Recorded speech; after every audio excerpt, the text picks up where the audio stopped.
Welcome back sa ating channel. Muli, ito si Teacher JM at ang ating pag-aaralan ngayong umaga ay mga pangkat ng tao sa rehiyon na kinabibilangan ko. At ang unang pangkat ng mga tao sa rehiyon na kinabibilangan ko ay ang Tibuli. May mga Tibuli na naninirahan sa Cavite, Rizal at Quezon. Nagmula sila sa timog kanluran ng Mindanao, sa lalawigan ng Timog Cotabato at Sultan Kudarat.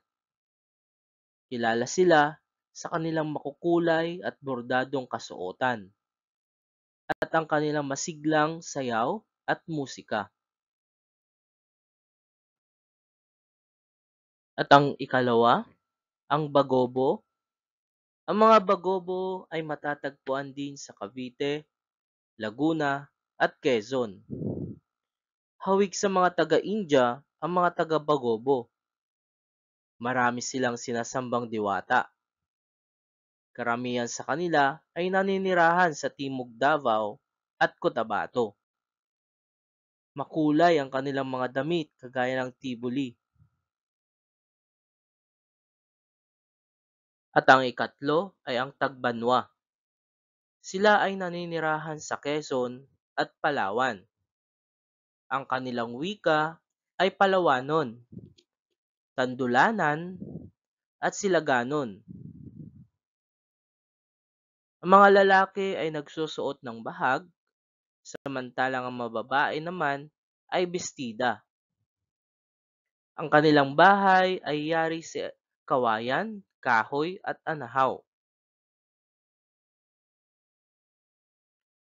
Meron din ditong Cebuano, Waray at Ilonggo.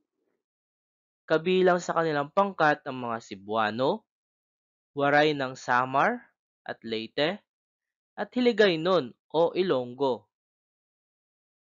Ang mga Cebuano ay masiyahin, mahinahon at malumanay sa pag-uugali. Gayon din ang mga Ilonggo, malambing sa pananalita. Ang mga Waray ay masinop at may simpleng pamumuhay. Ating sagutin ang ilan sa katanungan. Sino-sino ang pangkat etniko na matatagpuan sa Rehiyon 4A?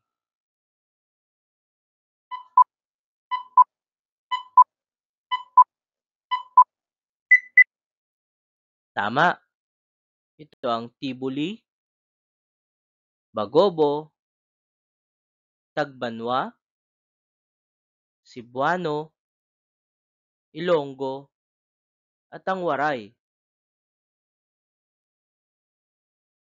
At lagi nating tatandaan na ang grupo o pangkat ng mga taong sama-samang naninirahan sa isang lugar na may sariling wika, kultura, tradisyon, at paraan ng pamumuhay ay tinatawag na pangkat etniko.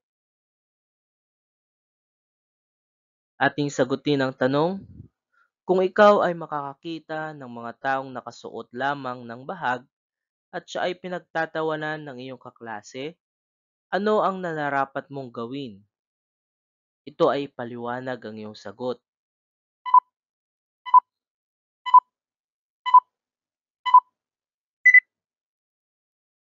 Tama, kakausapin ang iyong kaklase at sasabing huwag pagtawanan mga pangkat etniko bagkus sila ay irespeto. Atin sagutin ang pagtataya, basahin at unawain ang bawat pangungusap, isulat ang tama kung wasto ang pangungusap at mali kung hindi. Number 1, ang mga tibuli ay kilala sa kanilang makulay at bordadong kasuotan, masiglang sayaw at musika.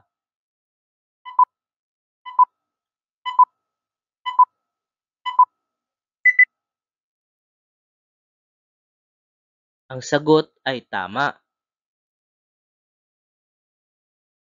Number 2, ang mga wika ng Tagbanwa ay Palawanon, Tandulanan, at Silaganon.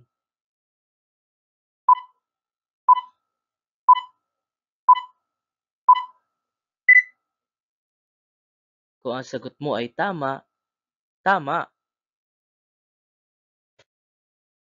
Number 3, kahawig ng mga taga-India ang mga waray.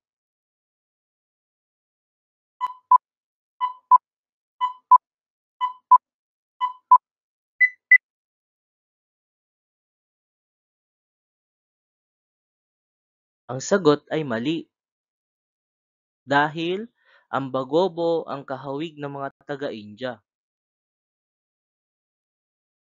Number 4, ang mga Cebuano ay masiyahin, mahinahon at malumanay sa pag-uugali.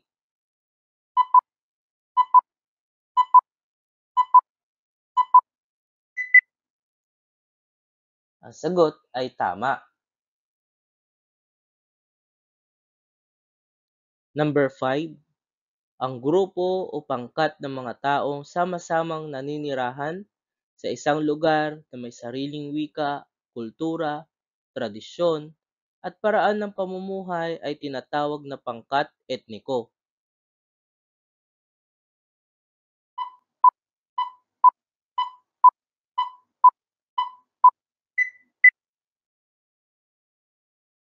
At ito ay tama.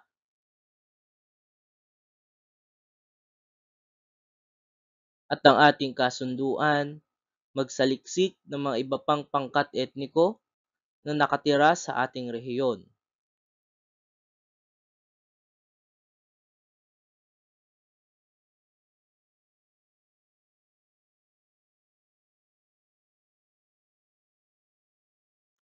Maraming salamat sa inyong pakikinig at sana marami kayong natutunan sa ating araling ito.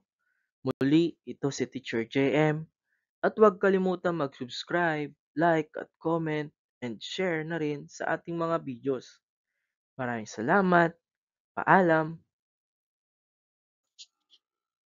Welcome back sa ating channel. Muli, ito si Teacher JM at ang ating pag-aaralan ngayong umaga ay mga pangkat ng tao sa rehiyon na kinabibilangan ko.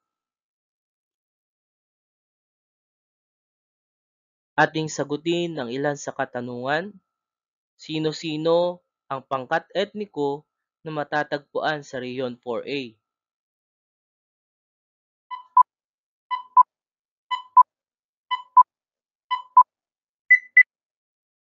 Tama, ito ang Tibuli, Bagobo, Tagbanwa, Cebuano, Ilonggo, at ang Waray.